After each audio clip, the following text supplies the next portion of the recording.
Yeah, it's all about the pitch clock. It's about the battle between the pitcher and the hitter, as it always has been. But the beauty of the clock is you gotta create action. So, with nobody on base, right there, it's 15 seconds till the action starts. And with someone on base, it's gotta be 20 seconds. But let's take it back to this big number I think is most important of all, is 8.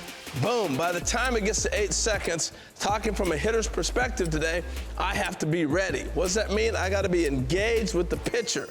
Now let's go all the way back to the first week of spring training, when Manny Machado got the first violation, which ends up resulting in a strike on the hitter. Look at Manny right here. He comes to the plate, and all of a sudden he's like, what is going on? Well, I talked to Manny, and I asked Manny, I said, what did you do? He said, well, when I got to the plate, I tapped the umpire. Hey, how was your winter?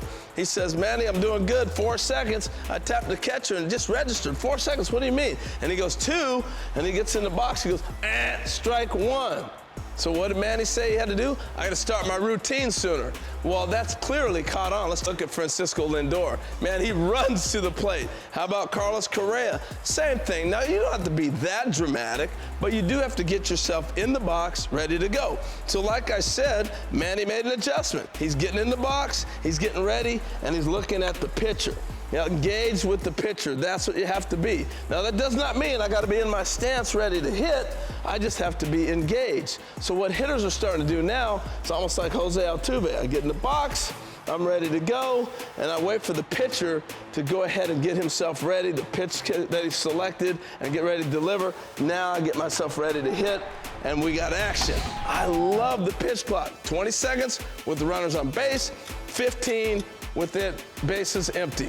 But the rule I love the most is the shift rule. I think it's gonna create all kinds of offense. Let me dive into that next. Whew, that was cool, wasn't it? Well, now I'm on the infield, and I want to talk to you about the shift rule. No one's affected more, I think, than the shortstop. Why? Because they were moving him all over the diamond, but now he becomes the key guy if there's a violation or not. Now let me explain a couple things before I dive into the line and the violation. Number one, every infielder has to have their feet inside the rim of the dirt. I can no longer start in the outfield grass and even walk to the dirt. That ends up being a violation. So I got to start with my feet inside the dirt, at least by the time that ball is hit. Now, the other big rule is this: only 2 men on each side of the diamond. Well, how do you determine that? There's an imaginary line that runs right here, down second base through the pitcher and all the way up out. And even into the outfield, you can imagine a line right there. So I cannot cross that line. That's how an umpire can determine it, if I'm on the right side or not. Now, we were used to seeing the shortstop in the traditional position. You got the shortstop here, and I got a third baseman over there. That means I got 2 people on the same side. Now I can stand as far as I want over here, or I can get as close to this base as I possibly can, but I cannot cross that line, that imaginary line. Now, how does that affect the right side of the infield? Let's say there's a left-handed hitter, and nobody was affected more with the shift rule than the left-handed batter in Major League Baseball. So I would have the first baseman over there, I'd put my second baseman out there, and then the guy I love to move around the most would be my shortstop. And now I just overloaded one side of the infield, and I could also play deep, or I could move in. Now remember, I said I got every infielder now has to be in the rim of the dirt.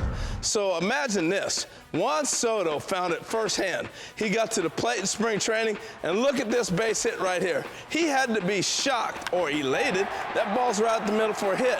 A year ago, look at this. That's a ground ball. They got a man sitting right there, and that is an out. How about Matt Olson of the Braves? Oh, those power-hitting left-handers are going to love this. That's a ground ball that gets through the right side of the infield. We haven't seen that for 10 years.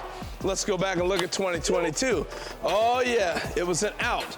And the left-handed hitters really struggled for the side of offense from the average standpoint. This is going to lift everything up. So when you're watching the game, just aesthetically, imagine seeing 2 people on each side of the imaginary line, and that's going to be a fun game to watch. Those balls that Soto hit and Olson, are probably going to be base hits now, and I think the offense goes up, and so does run production. Now, on the other side of it, from the defensive side, I want to see that infielder range, particularly our second basemen. I've seen a lot of guys in spring training now be going to the right, slide, scoop, come up, make a strong throw across the diamond.